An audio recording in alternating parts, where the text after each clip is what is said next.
ఈ ఫ్లవర్ని ఎక్కడో చూసినట్లుంది కదా మీకు. ఈ ఫ్లవర్ని శంకు పువ్వు లేదా అపరాజిత లేదా బటర్ఫ్లై పీ అని కూడా అంటారు. ఈ ఫ్లవర్ని ఎక్కువగా పూజకి ఉపయోగిస్తారు.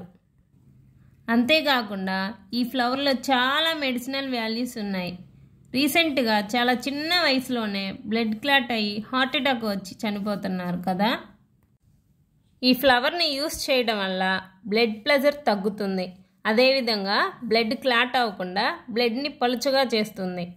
పో అమ్మ పూర్ణమ్మ, పెద్ద చెప్పొచ్చావులే సోది, చెవులో శంకుపూలు పెడుతున్నావు అనుకుంటున్నారా? ఒకసారి మీరే అమెజాన్లో సెర్చ్ చేసి చూడండి. 1 కేజీ ఫ్లవరు 13,000 రూపాయలు ఉంది. అన్ని ఉపయోగాలున్న ఈ ఫ్లవర్ని జ్యూస్ రూపంలో సింపుల్గా ఎలా చేయాలో చూసేద్దానండి. ముందుగా 1 స్పూన్ సబ్జా విత్తనాలను 2 టైమ్స్ వాటర్తో టీ మెష్ సహాయంతో కడగాలి.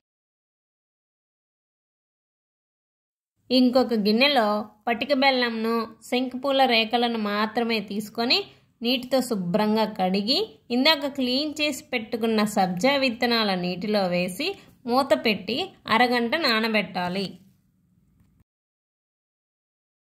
ఈలోపు ఒక చిన్న గిన్నెలో 2 గ్లాసుల నీళ్లను 2 మినిట్స్ గోరువెచ్చగా అయ్యేంత వరకు వేడి చేసి దానిలో మరికొన్ని శంకుపూల రేఖలను వేసుకొని స్పూన్తో ఒకసారి తిప్పి మూత పెట్టి పక్కన పెట్టాలి. ఇప్పుడు ఒక నిమ్మకాయని 3 ముక్కలుగా కట్ చేసుకోవాలి.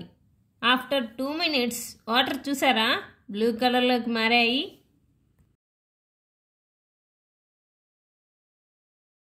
ఇప్పుడు 3 గ్లాసులు తీసుకొని శంకుపూల నీళ్లను టీ మెష్ సహాయంతో 1/2 గ్లాస్ వరకు వడపోసుకొని తర్వాత సబ్జా వాటర్ పోసి ఫైనల్గా లెమన్ని పిండితే వైలెట్ కలర్లోకి మారాయి. అంతేనండి, tasty and healthy juice ready అయిపోయింది. మీరు కూడా ఒకసారి తప్పకుండా ట్రై చేసి వాడండి. Please like, share, subscribe.